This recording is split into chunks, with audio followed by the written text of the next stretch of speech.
Matemática, do grego matematika, significa conhecimento. Conhecimento este que é essencial para o homem desde seu início até os dias atuais. Mas esse conhecimento, ou melhor, a matemática, está presente no homem desde sua primitiva racionalidade? Foi inventada milênios atrás? Ou será que a matemática já existe desde que o universo surgiu, estando presente nele? Ela foi descoberta ou inventada? Você não sairá daqui com essas perguntas respondidas, mas terá ainda mais questionamentos sobre esse complexo tema que o Ilustrando te apresenta agora.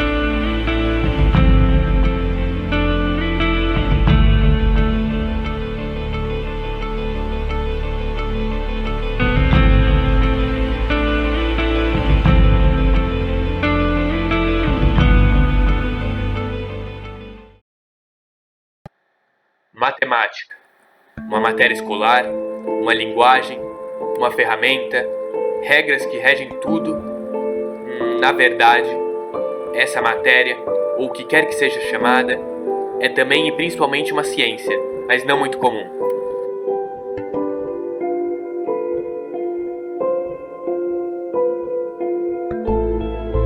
A biologia estuda a vida,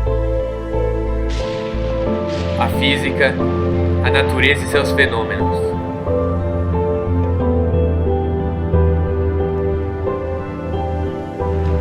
A química, os elementos e suas reações. E a matemática, ela estuda a própria matemática. Matemática é uma ciência formal, ou seja, uma ciência que trabalha com símbolos e regras, partindo de ideias teóricas para chegar em implicações teóricas e práticas, sendo fundamental o uso do raciocínio lógico e de abstrações.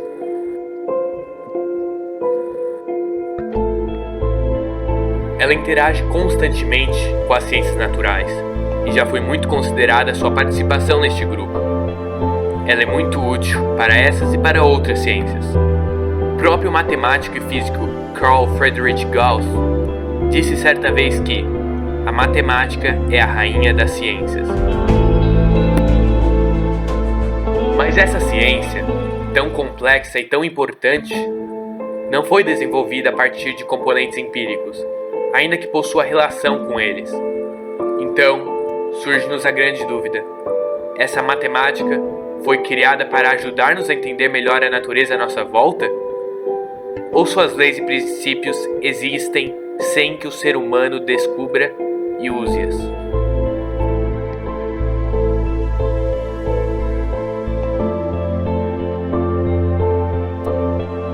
Esse é um assunto amplamente discutido entre matemáticos, filósofos e outros cientistas. Desde os gregos temos teorias sobre a existência da matemática. O famoso filósofo Platão via os números e conceitos matemáticos como reais e concretos, ainda mais que o próprio universo, independentemente de nossa consciência. Seguidores de Pitágoras acreditavam que o número 1 existe, gerando todos os outros em seus agrupamentos feitos pelo homem. Para Euclides, grande criador dos axiomas da geometria, a natureza é o modo de manifestação física das leis matemáticas.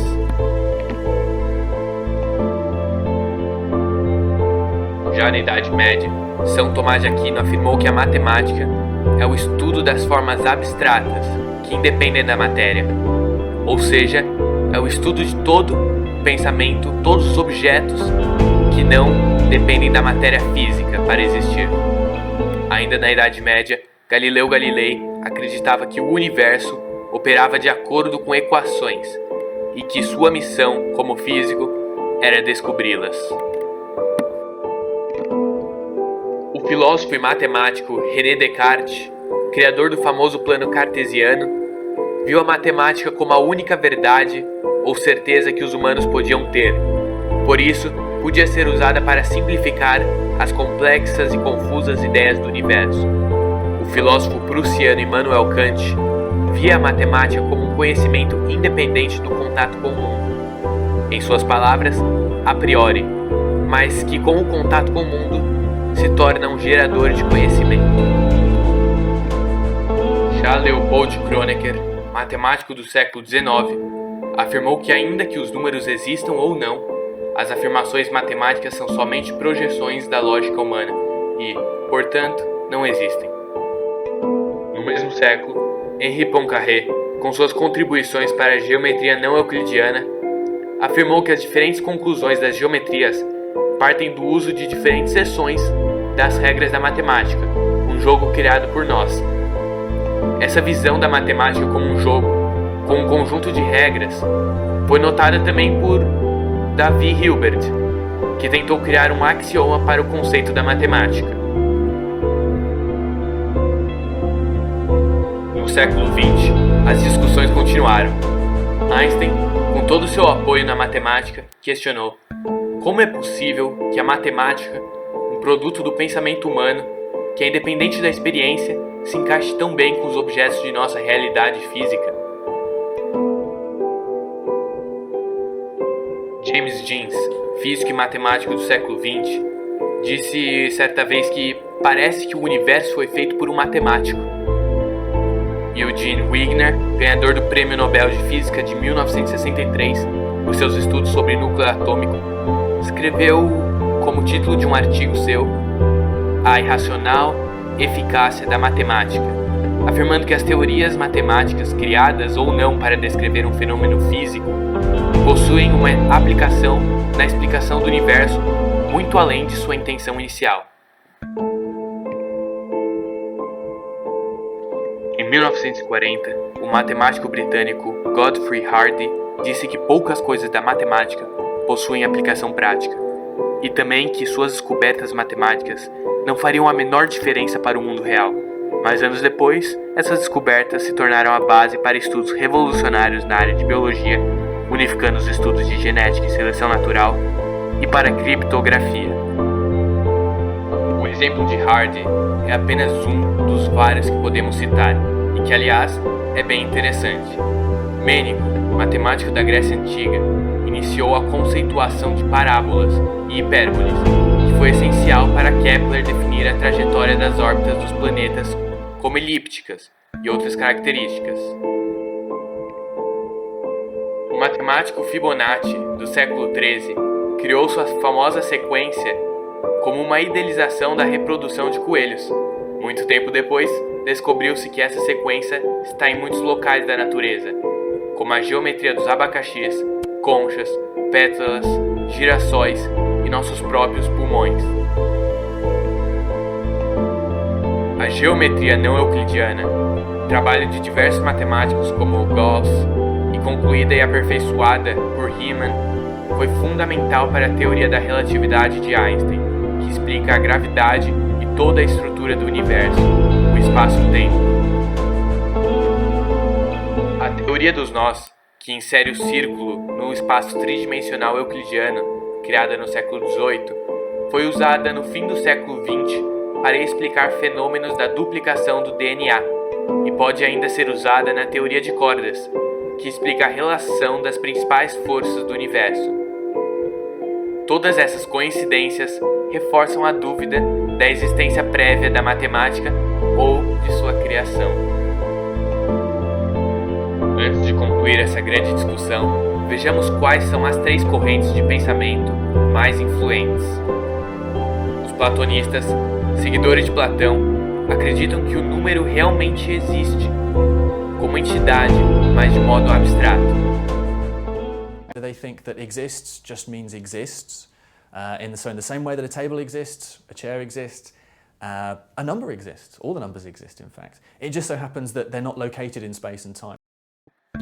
Para os platonistas, extraterrestres inteligentes chegariam à mesma matemática e às mesmas leis, ainda que seus símbolos fossem completamente diferentes. No entanto, problemas aparecem quando entra em questão a relação de números, que são abstratos, com um mundo concreto.